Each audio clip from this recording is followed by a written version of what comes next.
ओम नमो भगवते वासुदेवाय।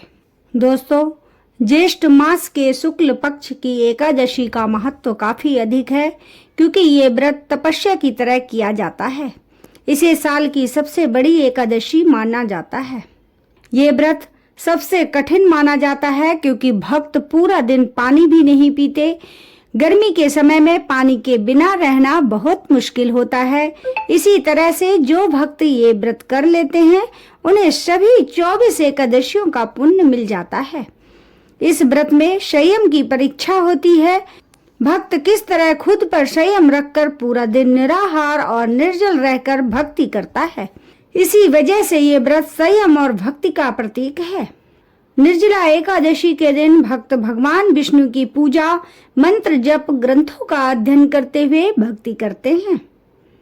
इस मान्यता के संबंध में पांडव पुत्र भीम से जुड़ी कथा प्रचलित है। ये व्रत भीम ने भी किया था, इसी कारण इसका नाम भीमसेनी एकादशी भी है। दोस्तों, महाभारत के समय भीम को छोड़कर सभी पांडव सभी एकादशियों का व्रत करते थे। भीमसेन के लिए भोजन के बिना रह पाना बहुत मुश्किल था। इस कारण वे एकादशी का व्रत नहीं कर पाते थे। एक दिन भीम ने वेद व्यास से पूछा कि कोई ऐसा उपाय बताइए जिससे मुझे भी एकादशी व्रत का पुण्य मिल सके। मेरे लिए महीने में 2 बार भूखे रहकर व्रत करना बहुत मुश्किल है।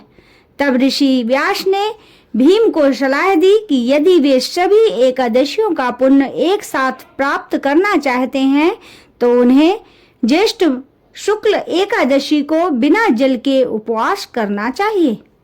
भीमसेन ने सोचा, साल में एक दिन तो भूखे प्यासे रहकर व्रत उपवास किया जा सकता है। इसके बाद भीम ने इस कठिन व्रत को किया था। भीम के व्रत से भगवान विष्णु प्रसन्न हुए और भगवान ने उन्हें आशीर्वाद दिया था।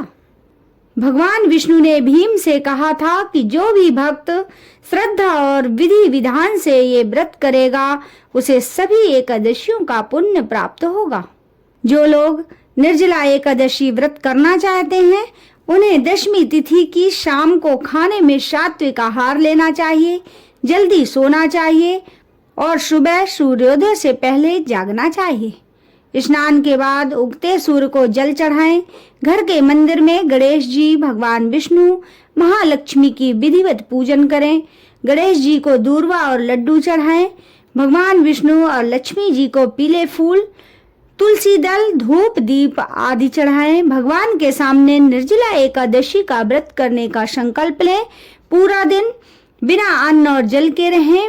विष्णु सहस्त्र नाम का पाठ करें और हरि नाम का जाप करें। जरूरतमंदों को दान करें और भोजन कराएं।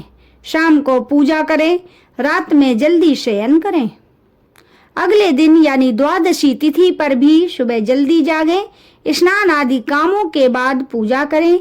घर में सात्विक भोजन बनाएं और जरूरतमंद लोगों को भोजन खिलाएं। इसके बाद खुद भोजन करें। इस तरह से निर्जला एकादशी का व्रत पूरी तरह से पूर्ण हो जाएगा।